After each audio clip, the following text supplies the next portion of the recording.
Hello, Jeando. Hi, Kevin. We've been talking about inhibition in the last few videos. What's the relationship between inhibition and means whereby? So, two very common concepts you get from FM Alexander and mentioned a lot in the Alexander technique world. There's definitely a difference between the way you use it in the initial Alexander technique and the way both the concepts are used in the modern Alexander technique. So, could you explain a bit about that and maybe with an example of how we would be using inhibition and means whereby during a lesson? Yes, it's a good idea. I just had an email from a very old student of mine. I haven't seen him in more than 5 years, and then he sent me an email, and he wanted to know if I had changed my way of introducing. And he said, "Have you got a new way of introducing the means whereby to newcomers?" And I thought about it, and I said, yeah. That's exactly what we're talking about at the moment with Kevin in our interviews. It's this relationship between inhibition and the means whereby. Well, first, grossly, it's absolutely obvious that inhibition is part of the means whereby. Inhibition was never meant to be something in itself. Inhibit and everything will be fine. This is incorrect. For Alexander, there was the means whereby were inhibitions and directions.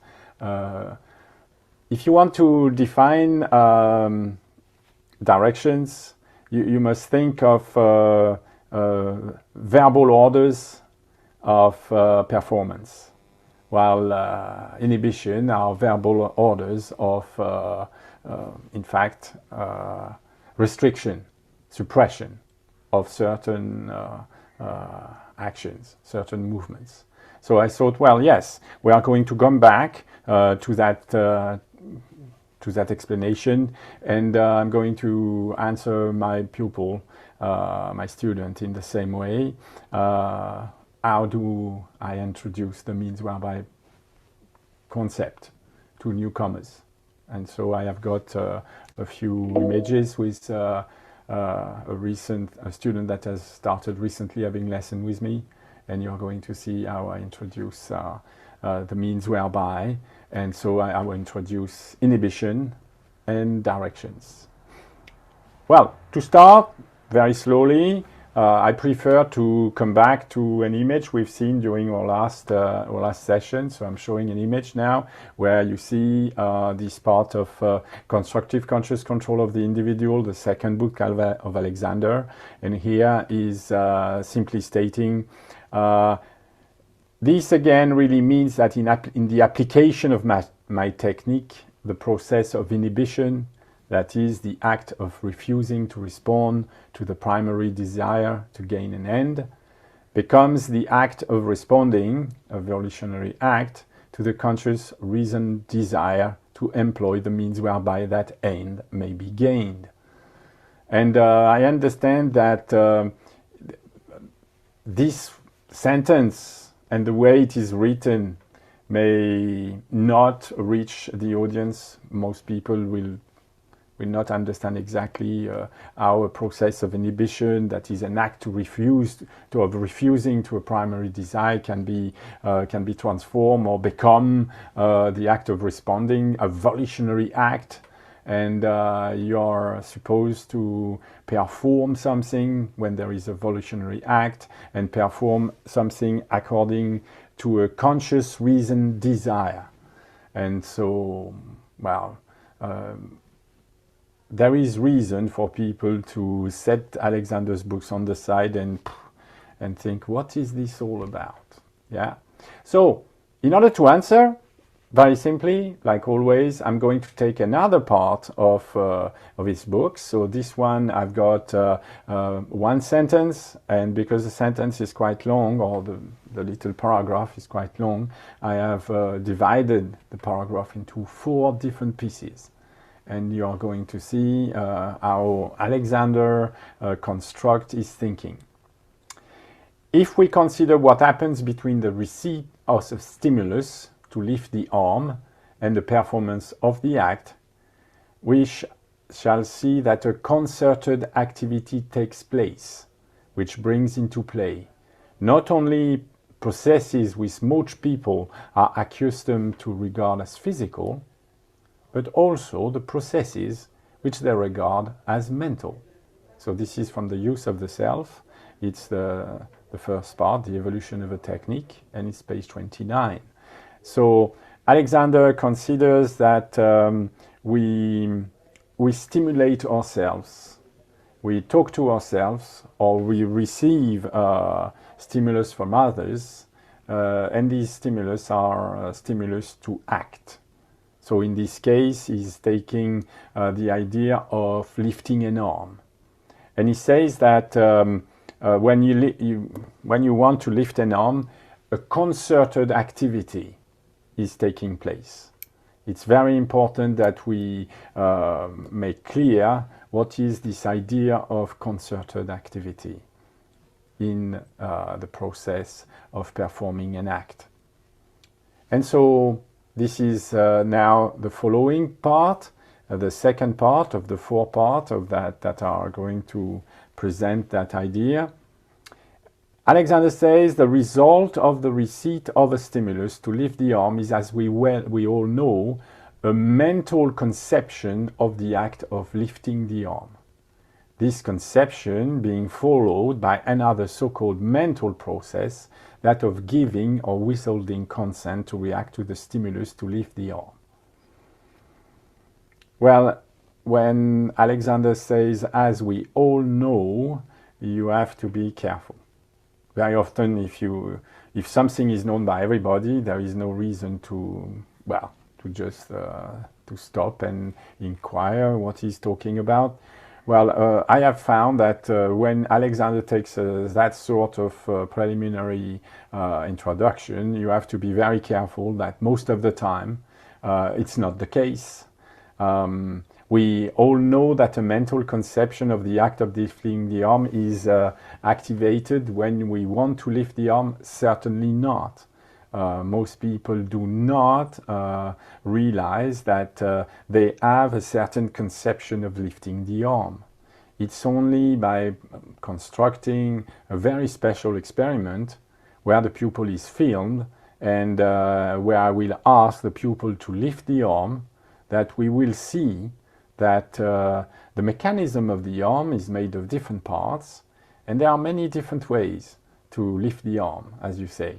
Many different movements can be, in fact, coordinated with the different parts of the arm, and even more movements can be coordinated if you understand that lifting the arm, well, suppose, obviously, to have the torso mechanism supporting the arm, and therefore there must be a coordination between the movements of the different parts of the torso and the movements of the different parts of the arms.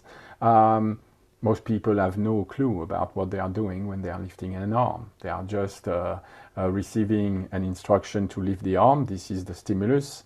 And, well, if they give consent without any sort of realization, any sort of reasoning, or any sort of memory of the reasoning that is involved in fact, connecting all these movements together. These movements are connected together automatically in most people. So the mental conception is clear in Alexander's head, but certainly not in the head of his reader. The reader will certainly pass on that and make no note of the fact that, well, what is this mental conception of the act of lifting the arm that Alexander is talking about? And so in the presentation I've prepared for today, I have taken a few images with exactly this, this experiment. I ask a pupil to lift the arm. But first, it will be necessary, it's going to be necessary to examine the concept of concerted activity in relation with this idea of means whereby, well, principle.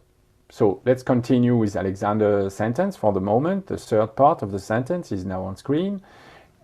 Alexander is going to talk about the last part, the mental part he calls giving consent.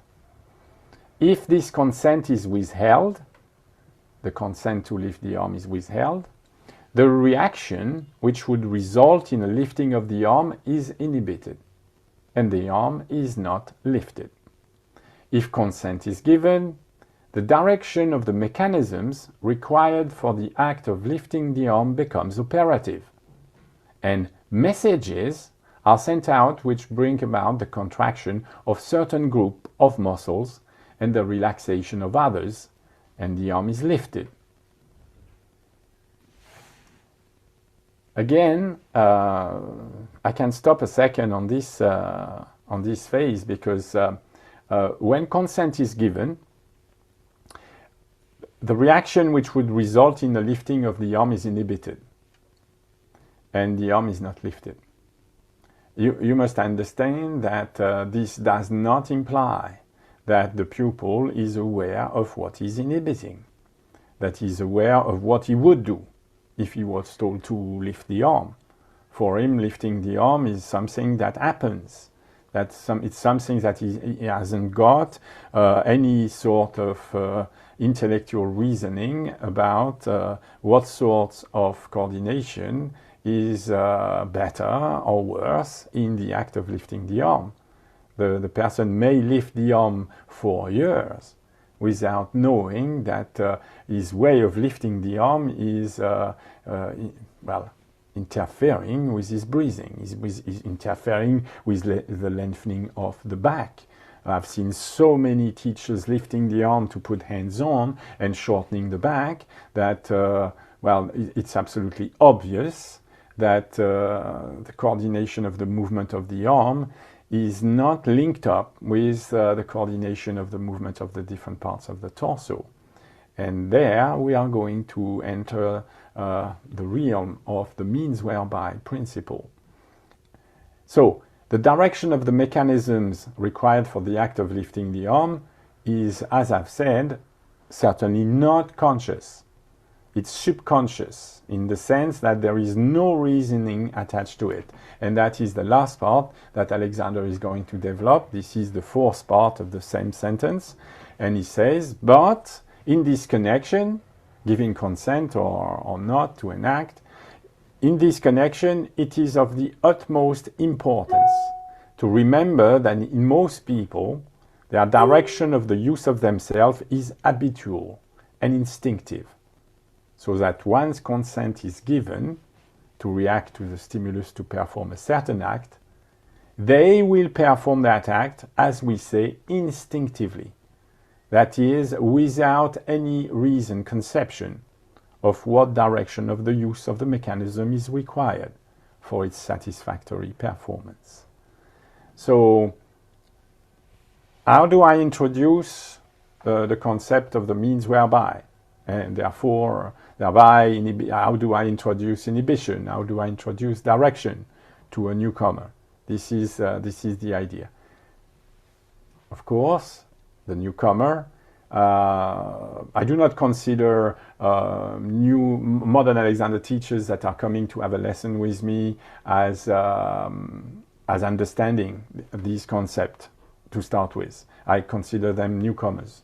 So the newcomer can be somebody that has had the training of the modern Alexander technique or not. For me, it's all the time.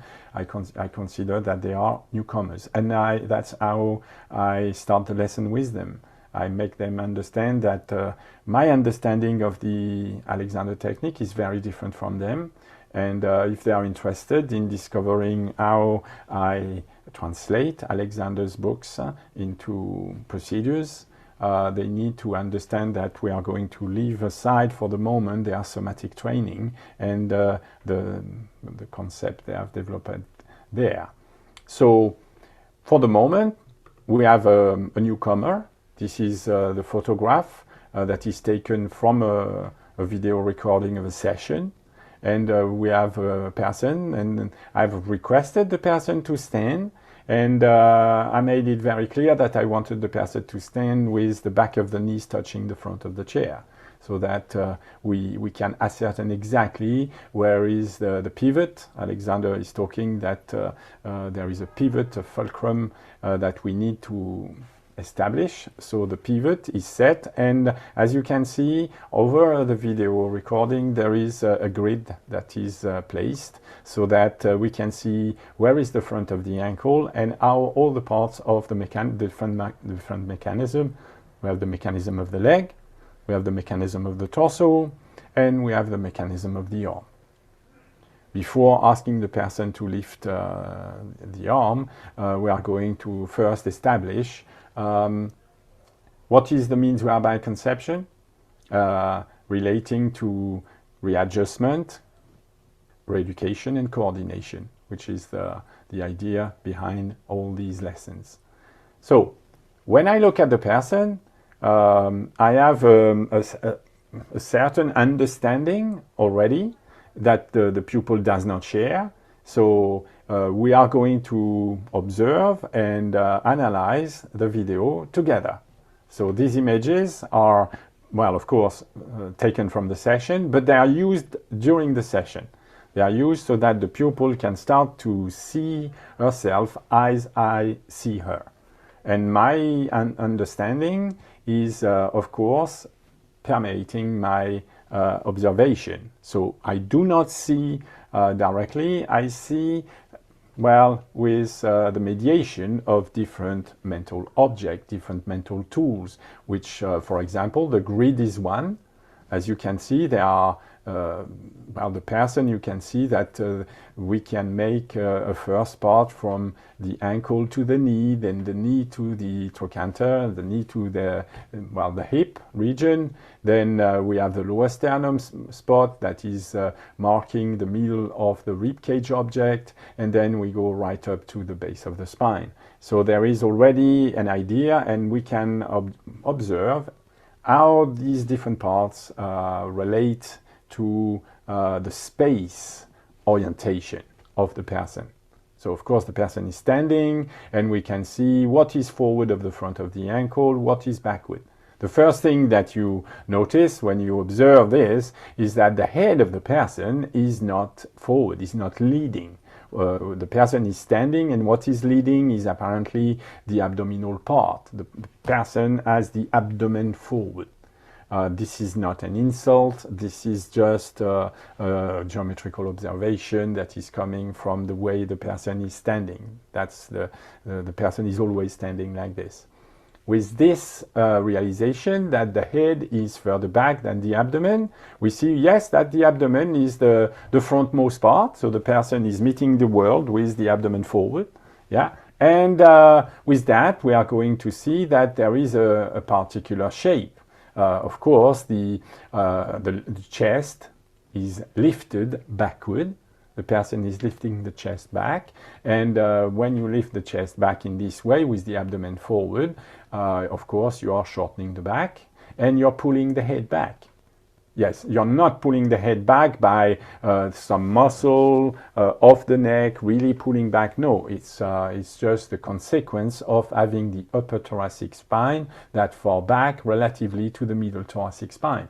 Then everything that is above the torso is therefore pulled back.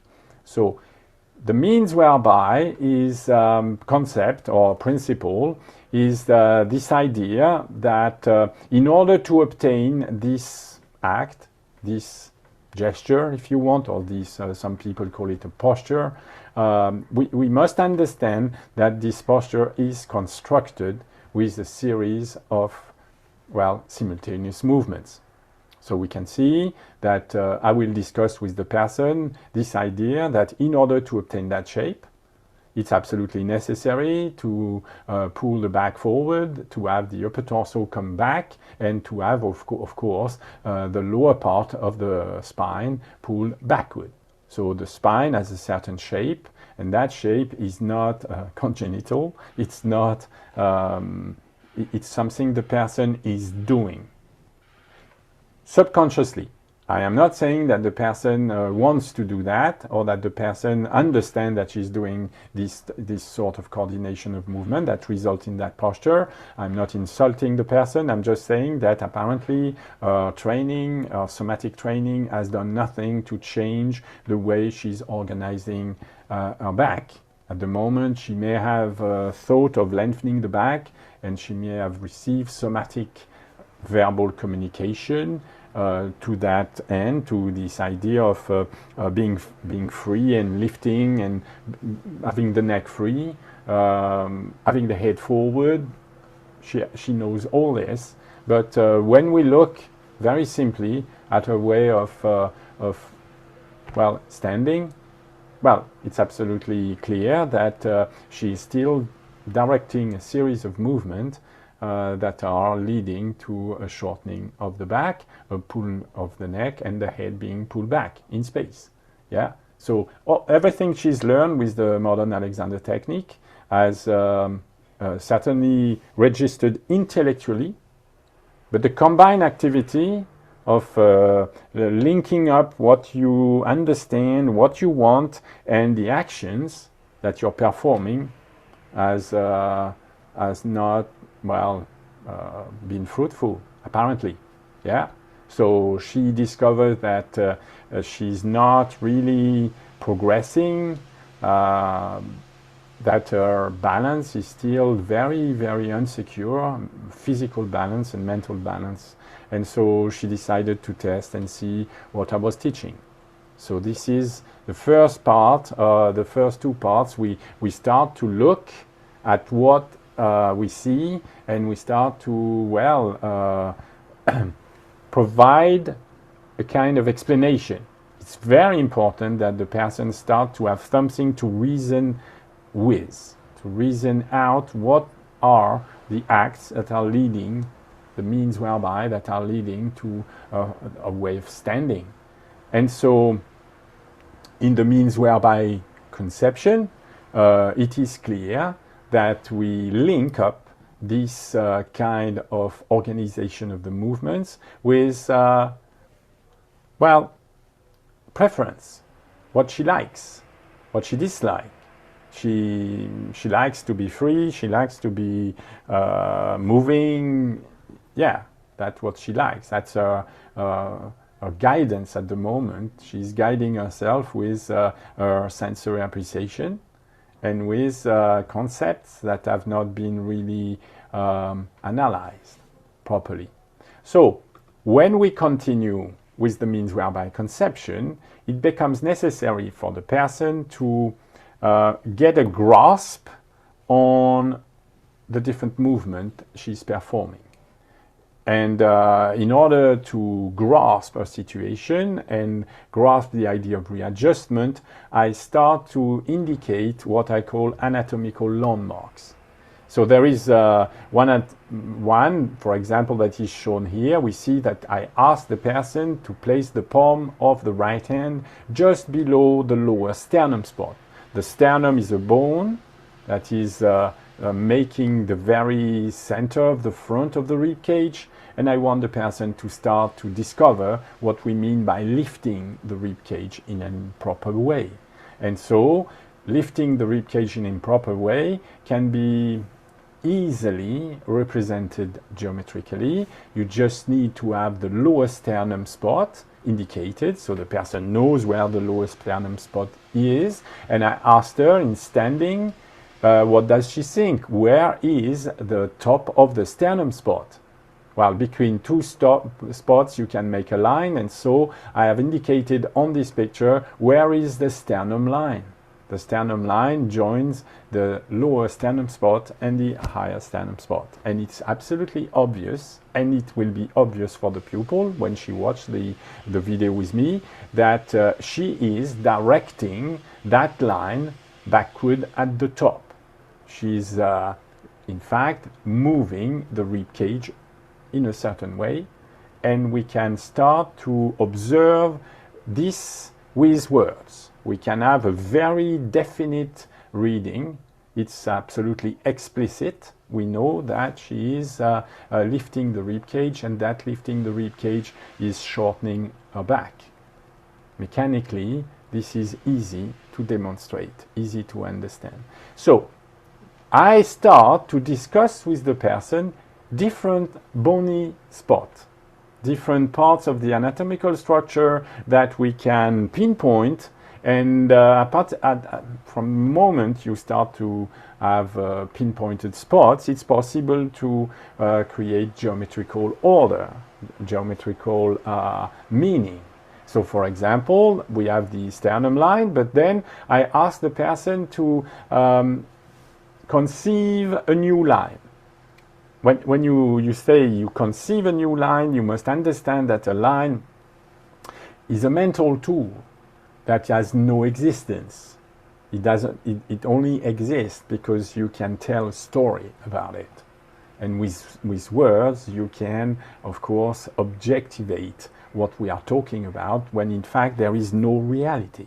So for example, what I call the temple line, it's very simple. The person can locate what I call the ear spot, which is the orifice of the auricular canal where your ear is. You can set a finger in it, and then that's one spot. And then you can also very easily locate the suborbital ridge spot. So I ask the person to reason out where the eyes are, and I say you can certainly locate the center of the eye. If you go just below the center of the eye, you will find a bony ridge that is very easily to touch with your finger, and you want to imagine that suborbital ridge, the ridge that is below the orbit, and you set your finger in the very center, and then you get a bony spot. You can now connect the two spots, the suborbital ridge and the auricular canal. It's two spots, and you have, well, an idea of a line. You can direct, lines can be directed where spots cannot. It's very important to understand this little particularity of geometry. And then when you have two lines, you can start to, well, conceive or reason out the angle between the two lines. And what we see on this picture is that the person has a tendency to lift the chest and shorten the back. That is associated with the tendency to really, well, depress the larynx, contract the chin backward, and the person will see different pictures of herself, and she will notice that this is not something that happened once, but very, very often she will come back to exactly that organization of the two lines. So when we talk about a readjustment, we want to readjust the movement of the different parts of the organism that create that sort of adjustment between the two lines. You must understand that in the means whereby conception, it's impossible to obtain the change in the angle that you request, that you want, moving one part only. Moving one part is going to affect the movement of the other parts. So it's going to be necessary to reason out. One thing that is obvious now is that it's only by readjusting the different movements simultaneously that you can obtain what it is you want. So there are other spots that are indicated. First of all, there is a spot that I call the external part of the arm. It's very simple. I ask the person to touch the armpit, which is the space between the upper arm and the rib cage, and the person will find there is a limit where the fingers can be inserted.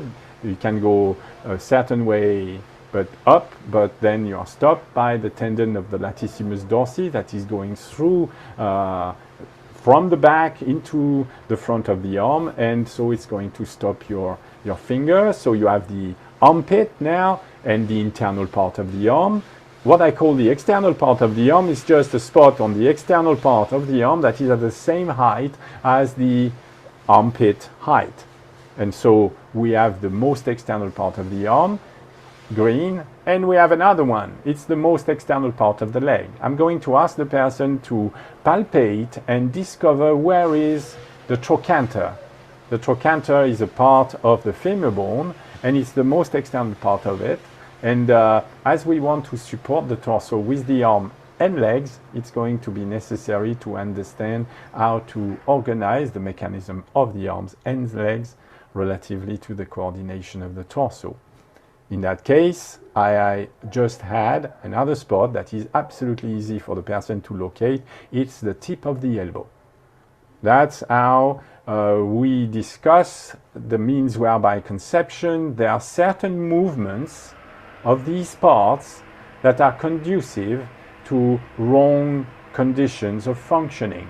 At the moment the person is collapsing the upper chest, she's pulling the back in, she's increasing the pressure inside the abdomen, and her whole balance is in jeopardy, because at the moment she's throwing the middle torso forward off, of course, the pivot, while pulling the upper torso backward in order to compensate.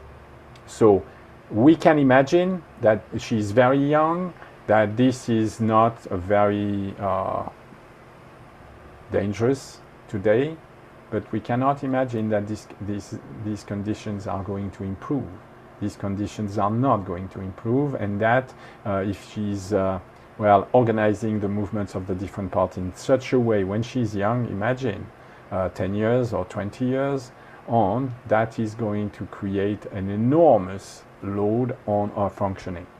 So from there, the means whereby conception also considers how to readjust what could be a correct coordination of the same parts in order to obtain a better functioning and a better overall balance. So this is very simple. We imagine that the spine is arched like a bar. And we think, okay, if you wanted to readjust that bent bar and you wanted to have it more supportive and you wanted to lengthen the torso, what are the different movements that should be coordinated together simultaneously in order to promote a new gesture that would, benefit from the force of gravity, make use of the force of gravity, and instead of holding oneself in such a position, having all the elastic structures, the springs in the back and the springs at the front work for her, without her having to do anything, but of course changing the geometry to start with. So in the means whereby conception, there is the analysis of the situation present, but there is also a way forward. If the person is able to use a series of instructions of movements and in fact give consent to these instructions of movement all at the same time, this intention should lead to an improvement in the coordination of the person.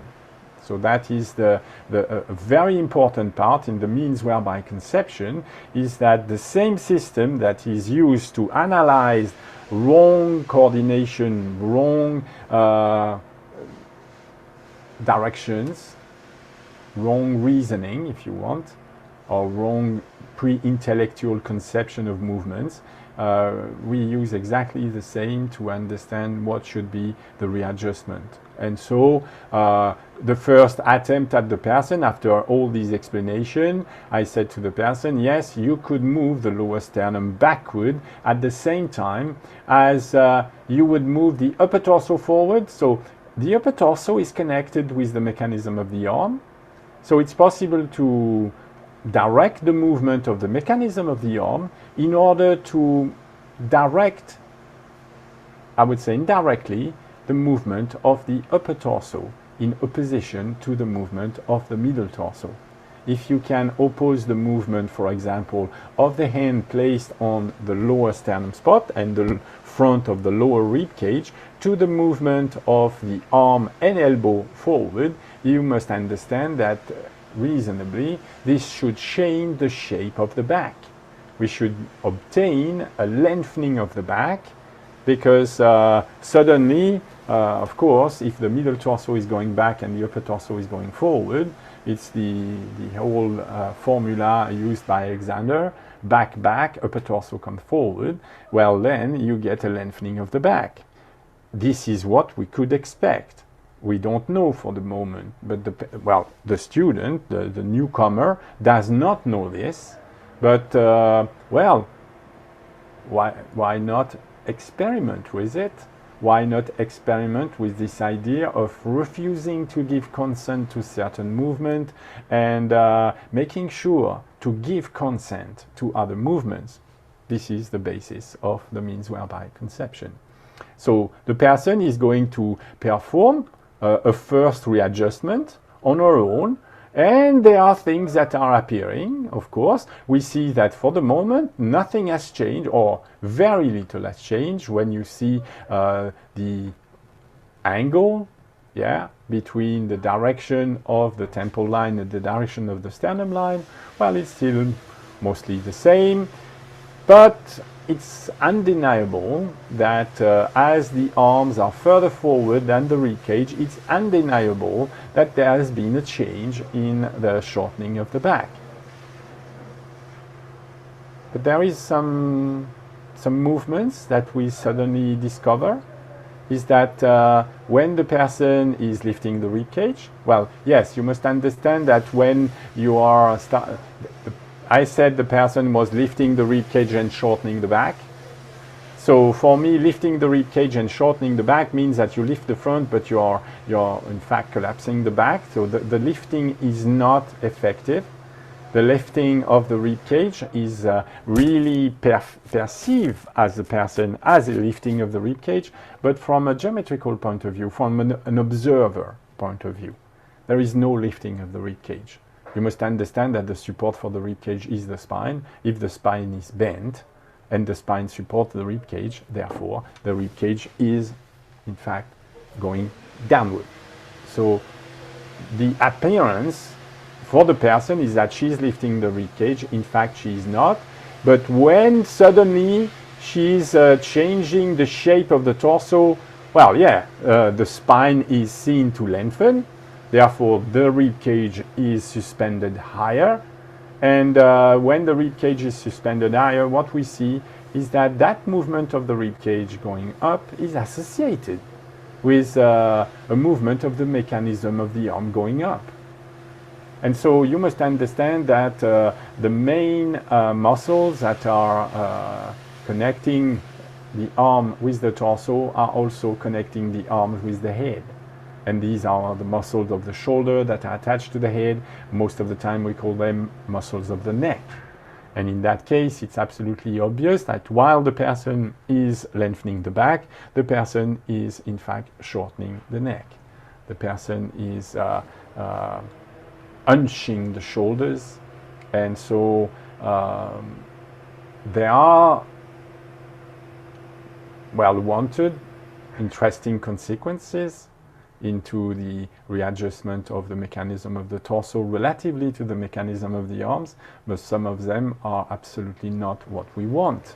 So it's going to be necessary to reappraise the situation with the pupil to see whether it could be possible to lengthen the back without shortening the neck, to lengthen the back without obviously pulling the larynx downward like this is certainly not what we want. We certainly want a movement of the larynx downward, but not in this way.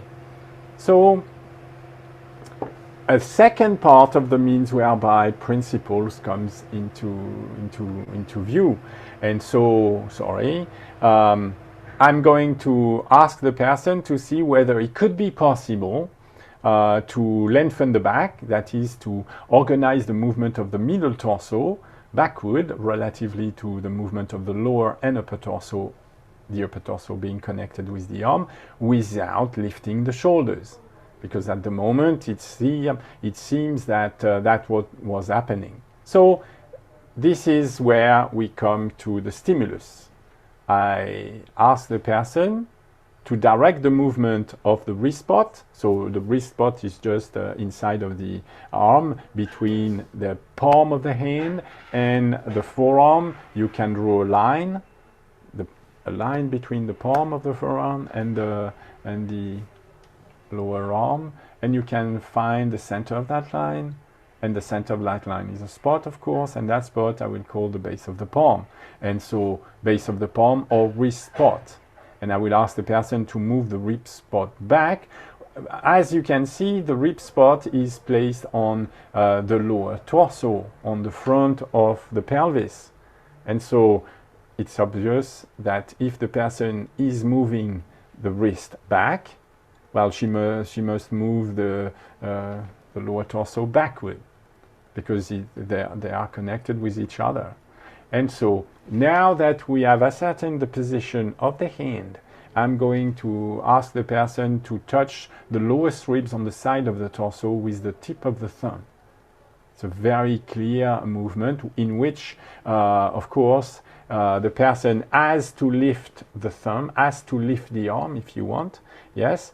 But at the same time, I ask her to make sure that while she's pulling the wrist spot back, she is moving the tip of the elbow forward and the index spot forward. If you want to know what the index spot's forward, you just touch the tip of the index and you have the index spot. So suddenly, I am requesting the person to create a very complex stimulus. A stimulus with 3 different directions of movement. I'm asking the person to point the index finger forward, yes, at the same time as lifting the hand in order to touch the thumb to the lowest ribs on the side of the torso. It's obvious to touch the ribs on the side of the torso, you need to lift the hand. And I'm asking the person to make sure that the elbow is not going back. It's a very strange idea. Why directing such movements? Well, what I want is for the pupil to realize that, first of all, it's possible to start to conceive different intentions of movements at the same time. Very often this is the first encounter with directing movements for the person. The person has never had to really conceive and represent before performing a movement like lifting the hand or lifting the arm. The person has never had this idea of reasoning out which movements are conducive to proper conditions for the mechanism of the torso or for the mechanism of the arm, and which are not. The person, if the person is asked to pull and push the thumb, the tip of the thumb on the side of the rib cage or on the side of the abdomen, you will immediately discover what is the pre-intellectual conception that the person has of the movement of the different parts of the arm, and of course of the movement of the different parts of the torso that are going with it. And so it's very important for the person to discover that at first you must consider the consequences of the habitual way of moving the different part of the mechanism of the arm. You can see that the person had more or less readjusted the mechanism of the torso. There was a difficulty because the shoulder was lifting, but 2 seconds later, after having asked the person to place, of course, the thumb on the side of the abdomen in order to touch the lowest ribs on the side of the torso, immediately we can see that the person has not been capable of maintaining reasoned intentions in mind. The habitual direction of movements of the different parts of the arm and of the different parts of the torso have taken over, and we see that suddenly, of course, the person is certainly not pulling the elbow forward when she's pulling the hand up. She's certainly not directing the finger forward. What she's doing is exactly the opposite, as you can see. But that is not the most important part of the means whereby concept. The most important part is that because I have stimulated the person to lift the arm, we can see that immediately the person has resorted to an old habit of lifting the chest and arching the back.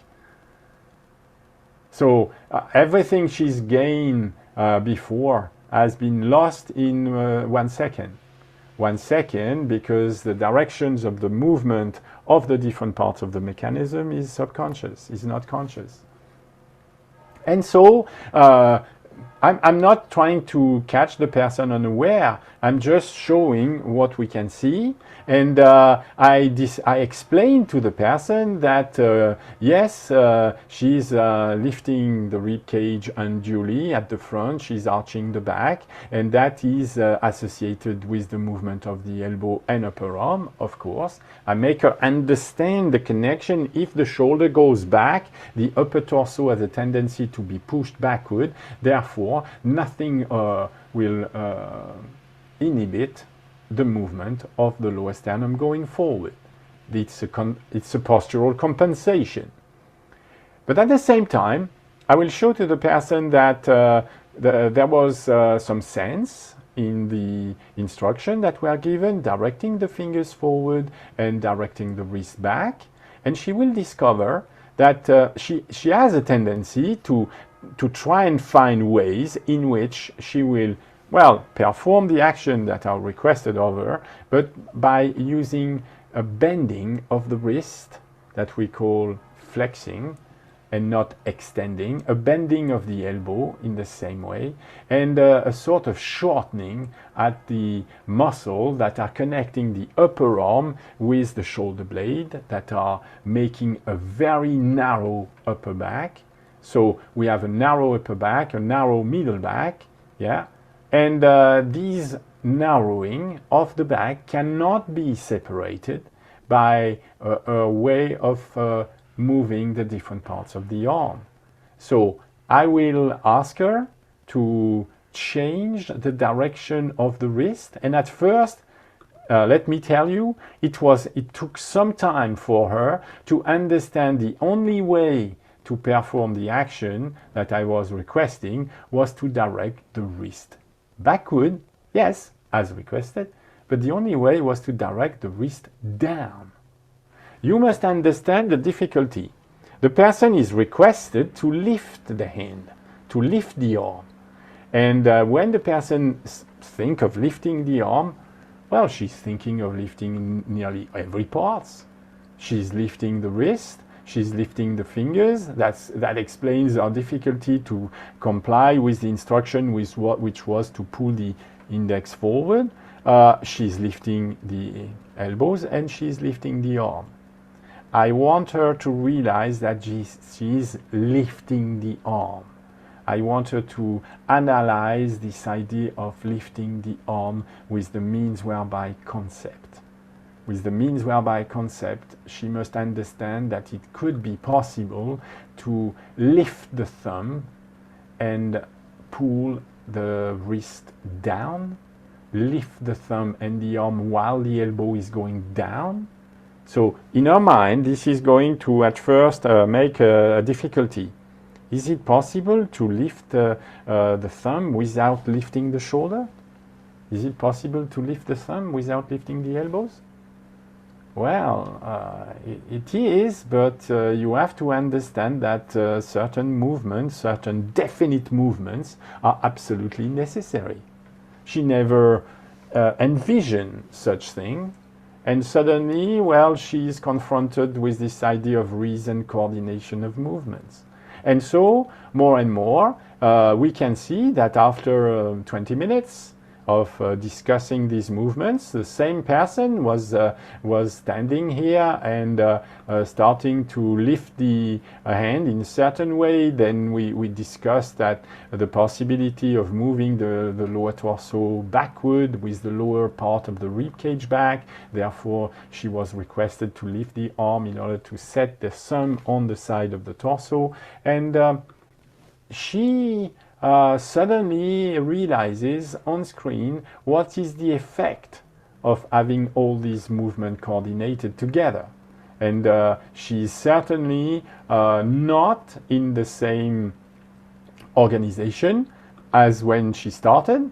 Yeah, we can see a serious reorganization of the movement. And with this reorganization of the movement, it starts to become more or less obvious that, yes, the direction of the temple line and the direction of the sternum line have really changed.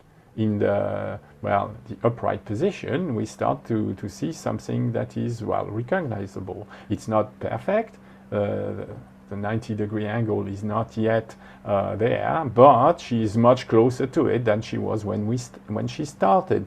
Her overall postural response is very, very different, yes? And we can see that, she has lengthened her back. She has lengthened her back, but still, I would say that the abdomen is forward of the face. So all this is a step in the right direction, but it's only a step. I presented to the person a collage. I took the different parts and I said, well, now that we are there, we must imagine something different. How could we get the head forward and up of the abdomen? So if you wanted the head forward of the abdomen, it would be necessary to change the sternum line. It would be necessary really to lengthen the torso at the back. And I presented what it would be. It could be possible to imagine a better connection between the lower torso and the legs, a better support from the legs. Therefore, we could have the lower part of the spine directed backward and the upper part of the spine directed forward and up. So this is, for the moment, just a theory. This is an imagination, yeah? And this imagination, as you can see, requests to lift the rib cage very much. And so we are touching something here. We are touching the fact that in order to reorganize the self so that the head could be forward and up relatively to the abdomen, it's necessary to lengthen the back as a prerequisite. And for the moment, despite the fact that she has started to move the arms downwards while the torso was moving upwards, this is not yet, a possibility. It's not, there is nothing real here. This is just an idea. And so we are going to be faced with a big difficulty because of the training with the modern Alexander technique. And in the training of the modern Alexander technique, there has been, I think a confusion. You will see Alex Murray seems to be thinking the same thing. It's a very well-known Alexander teacher. And he discovered that during all his adult life as a teacher of the Alexander technique, he had inhibited the movement of lifting the chest. Well, there is of course, in the evolution of a technique, the third book, the first chapter of the third book of Alexander, Alexander points out that he had a tendency to lift the chest. That was wrong. I've got a picture of a sentence here that is at the very beginning of the book of the use of the self, the first chapter. He says, suffice it to say that in the course of these experiments, I came to notice that any use of my head and neck, which was associated with the depressing of the larynx, was also associated with a tendency to lift the chest and shorten the stature. And from that, many teachers have set an inhibition on lifting the chest, because it was conceived that lifting the chest was part of the problem. Alexander is saying a tendency to lift the chest and shorten the stature. What you could see the pupil doing was lifting the chest and shortening the stature. So, of course, if you are directed somatically with subconscious ideas, lifting the chest is wrong. In the sense that if you have the habit of lifting the chest and shortening the back, anything that will make you lengthen the back and lift the chest without shortening the back is going to feel, well, first excruciating. First, you must understand that if you have the habit of shortening the back in that way. Alexander, if you remember, made the point that there are, in any action, there are muscles that are, of course, activated and muscles that are inhibited. This was the last part. When the direction of the use of the mechanism is set, we have the messages that are sent out and which bring about the contraction of certain groups of muscle and the relaxation of others.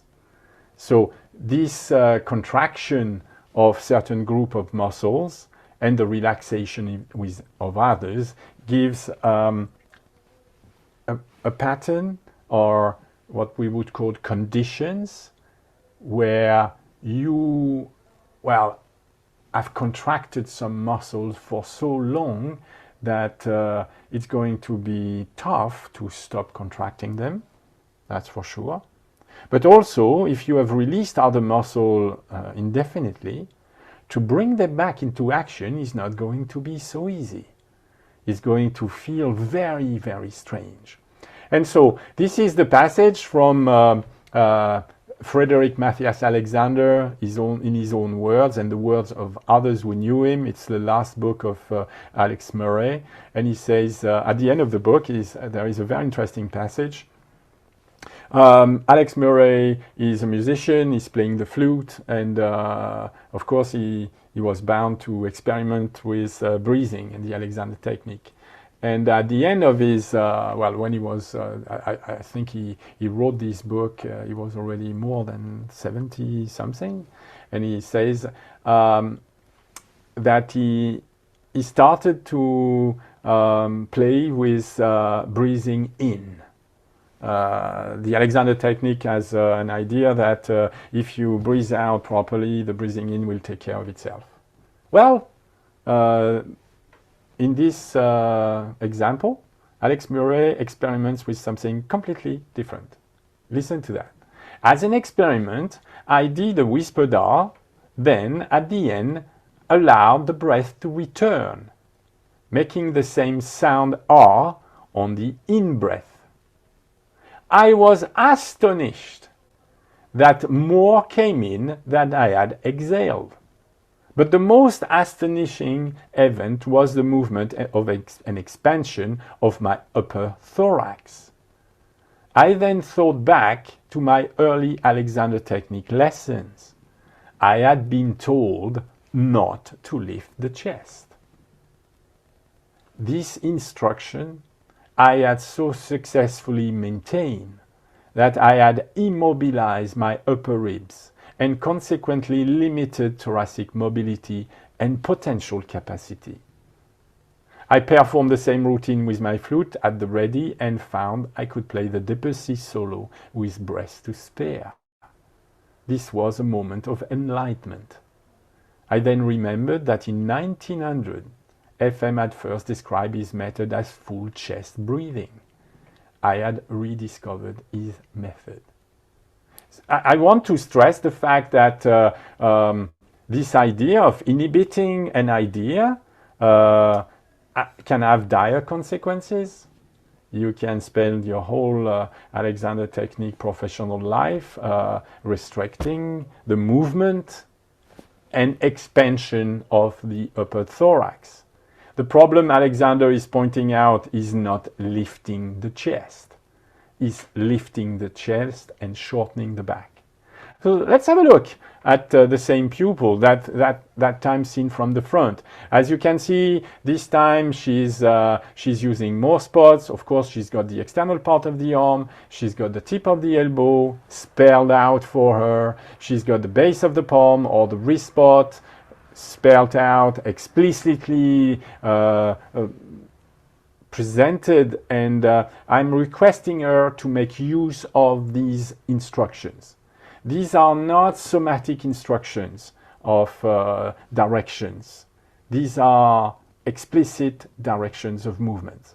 I'm asking the person whether she can get, of course, the external part of the arm outward and downward, while the elbow is not lifting or resisting the lifting by going outward, while, as we've discovered earlier, the only way for that to be possible to get the tip of the elbow forward when the hand was going back was to direct the movement of the wrist downward. in that way, she can support the torso with the arm. This is reminiscent of hands on the back of a chair, the procedure explained by Alexander in his books. But we see that here she's using the tip of the thumb and the tip of the index. She's got the tip of the index on the top of the ilium bone. The pelvic bone, the bone of the pelvis, has a very protruding part on the side of the torso, and that's where our index finger is placed. And at the same time, she's locating the lowest ribs on the side of the torso. And I'm requesting her to measure the distance between the two fingers. I'm requesting her to measure the distance between the pelvic bone and the rib cage, and the side of the rib cage. And well, she can notice that the distance is very, very short. Yeah, lifting the chest as something very concrete. If the chest is not lifted, let's imagine that you have a tendency to arch the spine. You have a tendency to lift the upper chest while arching the spine. If that is the case, the consequence is going to be very easy to measure. You will see that the distance between the thumb and index finger is going to be too short, or very short if you want to start with. And so it's then possible to request the person to generate a movement to lengthen the torso. If you do lengthen the torso, the spine is going to change the curve. And if the spine lengthens, if that curve gets less, then the rib cage is going to be supported higher. Therefore, there should be well, an increase in the distance between the lower rib cage and the pelvis. And well, the pupil is discovering that, yeah, but it's much more than just lifting the chest. The person discovers that because the movement of the mechanism of the arm parts has been reasoned out to start with, the person will start to discover that there is, of course, a movement upward for the moment of the upper part of the arm, but she can limit that movement. She can start to decompose the movement of the torso from the movement of the arm. Not much, but it's a start. She is starting to discover that it could be possible to move the rib cage higher to lengthen the torso while not lifting as much the shoulder. And so, well, that is a new concept.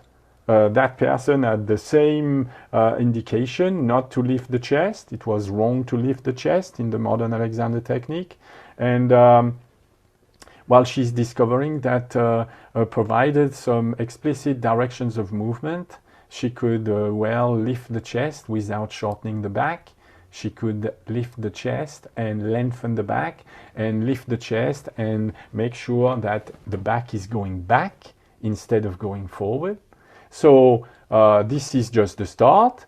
We see that when she is asked to perform the same movement with the hands immediately, the elbows are going backward and the wrists are going forward. It's the old coordination that is in action. So I'm going to ask her to reason the movement before giving consent to readjusting. I'm going to ask her to remember that she's been seen to be able to direct the index finger, to direct the wrist, and to direct the elbow in a much more coordinated fashion so that the shoulder would not be lifted, the upper chest would not go back, and then she will become capable, and you will see that there is a change, that the rib cage is certainly not drawn down, but up, and that with a very simple breathing experiment, I can show her, like Alex Murray discovered, that it's possible to breathe much more and expand the upper thorax much more than she's ever done. That her condition of tiredness or condition of poor mental hygiene was in fact connected with a condition of poor breathing, and she didn't get enough oxygen to live. And so this is the same scene, but from further away, and you can see that it's obvious that a lot has to be done regarding how to lengthen the torso, lengthen the spine, in order to change the mechanism of breathing. And you can see here why Alexander said that you cannot separate the readjustment of the mechanism of the torso from the new breathing method. This is the full breathing method rediscovered. That's it. So in the image you showed earlier of the collage, there was the little gray zone, the little gray area in the image. That's where the lengthening, that represents where lengthening needs to take place in the physical organism of the person. So you're changing the conception first of here's the length. Yeah. You change the relationships, you can have a longer, you'll increase in stature, but that comes first. The mental conception comes first, and then the means whereby of figuring out which movements to do, which movements not to do in order to create that lengthening. That's correct. Obviously, you're not just going to stick a new body part into the gap. The whole different things need to change shape and stuff. But the idea is the mental conception of the possible, of what you could do, comes before the physical changes of the actual visible shape. Yes. It's absolutely necessary for the pupil to start reasoning out what is the actual condition, what is the best readjustment that she can obtain today. But it's necessary also to have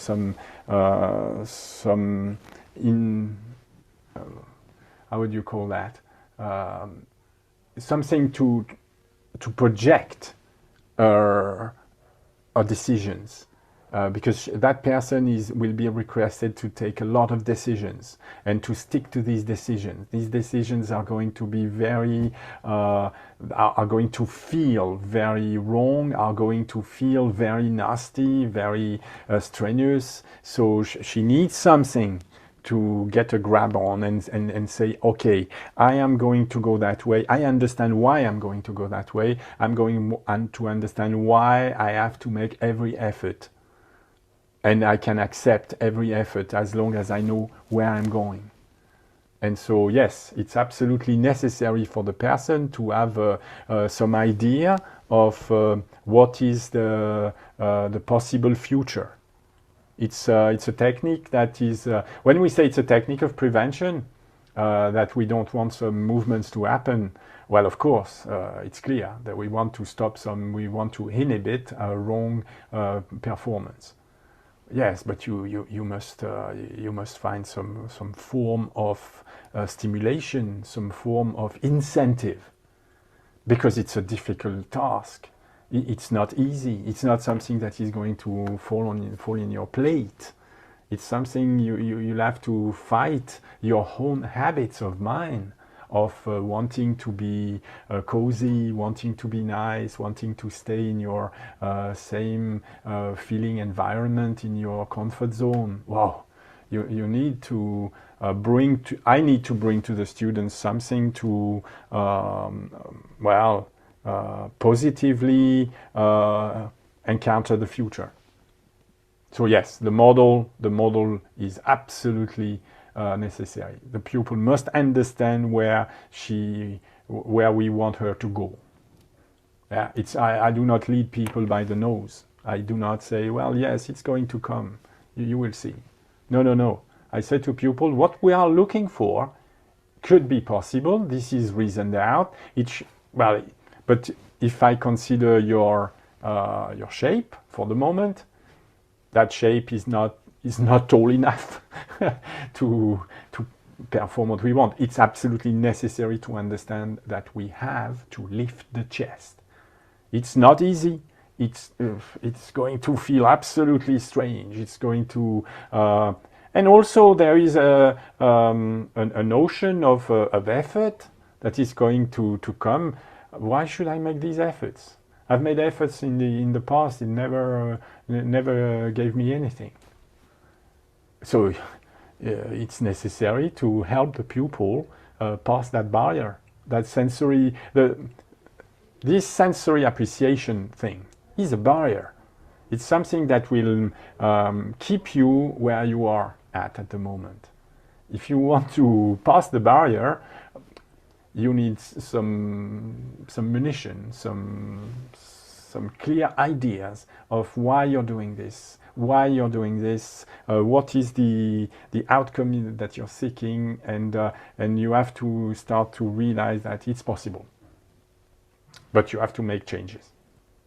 Without changes, no way. So yes, I do present changes very, very soon to the pupil. That's how I present the means whereby principle to newcomers. And it's good to see your progress as you're going. When you see changes they've done during one lesson, it inspires you to know that you can make bigger changes as you go on. Yeah. It's very helpful. Okay, thanks, Jeando. For everyone watching the video, if you want to book a lesson with Jeando, if you go underneath, you'll find his email address and his Facebook and website. And thanks, Jeando. We'll see you in the next video. Thanks, Kevin. Bye.